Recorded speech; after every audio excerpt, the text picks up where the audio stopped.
혹시 이런 경험 있으신가요? 아무 일도 없는데 갑자기 마음속에서 부정적인 생각이 꼬리에 꼬리를 물고 이어지는 순간 말입니다. 예전에 했던 실수, 미래에 벌어질지도 모를 불안한 일, 누군가 했던 말이 마음속에서 계속 맴돌아 머릿속이 무거워지는 경우가 있죠. 이런 생각은 단순히 기분을 나쁘게 하는 것을 넘어 스트레스 호르몬을 높이고 집중력을 떨어뜨리며 심하면 수면에도 악영향을 미칩니다. 그렇다면 왜 우리의 뇌는 스스로 부정적인 생각을 멈추지 못할까요? 그리고 이를 끊어내는 방법은 없을까요? 오늘은 뇌과학적으로 이 현상의 원인을 알아보고 실제로 부정적인 생각을 줄이는 원리를 함께 살펴보겠습니다. 첫 번째로 부정적인 생각이 반복되는 데에는 뇌 구조의 작동 방식이 크게 영향을 미칩니다. 우리 뇌 속에는 편도체라고 불리는 작은 기관이 있습니다. 편도체는 위험이나 위협을 빠르게 감지해 경고 신호를 보내는 역할을 하는데 본래는 생존을 위해 꼭 필요한 장치입니다. 하지만 이 편도체가 과도하게 활성화되면 실제 위협이 없어도 불안 신호를 계속 만들어냅니다. 이때 전전두엽, 즉 뇌의 앞부분에 위치한 생각 조절 장치가 편도체의 경고를 제어해야 하는데 스트레스 상황이 지속되면 전전두엽의 기능이 약해져 편도체를 충분히 억제하지 못하게 됩니다. 게다가 기본 모드 네트워크, 영어로 DMN이라고 부르는 뇌의 회로가 활성화되면 우리는 현재가 아닌 과거의 후회나 미래의 걱정 속에 머물게 됩니다. 이 때문에 부정적인 생각이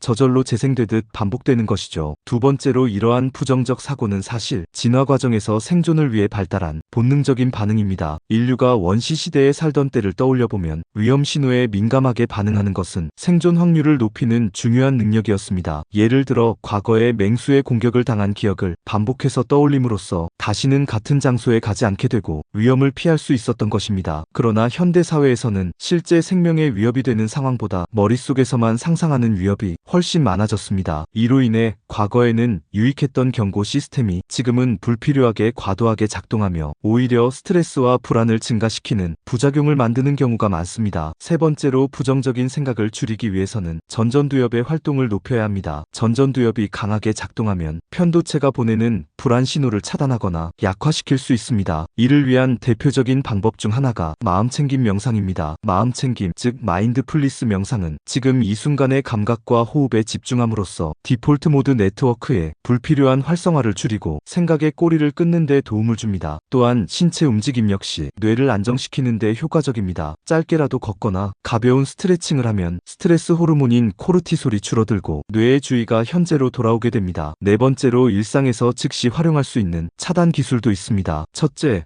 네이밍이라고 불리는 기법이 있습니다. 지금 내가 느끼는 감정을 머릿속이나 말로 표현하는 것인데, 예를 들어 나는 불안을 느끼고 있다라고 말하는 순간 편도체의 과도한 반응이 진정되는 효과가 있습니다. 둘째, 호흡 조절도 매우 강력합니다. 5초간 들이마시고 5초간 멈춘 뒤 5초간 내쉬는 식의 느린 호흡은 부교감 신경을 활성화해 전신을 안정시킵니다. 셋째, 시각 전환이 있습니다. 부정적인 생각에 빠졌을 때 시선을 다른 곳으로 돌리거나 잠시 다른 공간으로 이동하는 것만으로도 뇌의 주의 네트워크가 재설정되어 생각의 흐름을 바꿀 수 있습니다. 결론적으로 부정적인 생각은 뇌의 결함이 아니라 우리를 지키기 위해 만들어진 생존 본능의 부산물입니다. 하지만 현대 사회에서는 이러한 경고 시스템이 과도하게 작동하는 경우가 많아 우리가 의도적으로 뇌를 훈련하고 환경을 조절하는 것이 필요합니다. 오늘 소개한 방법 중 한 가지라도 당장 실천해 보시면 생각의 꼬리를 끊는 데 도움이 될 것입니다. 작은 습관이 쌓이면 부정적인 생각이 나를 지배하는 시간이 점점 줄어들고 뇌가 한층 더 건강하고 평온해질 수 있습니다.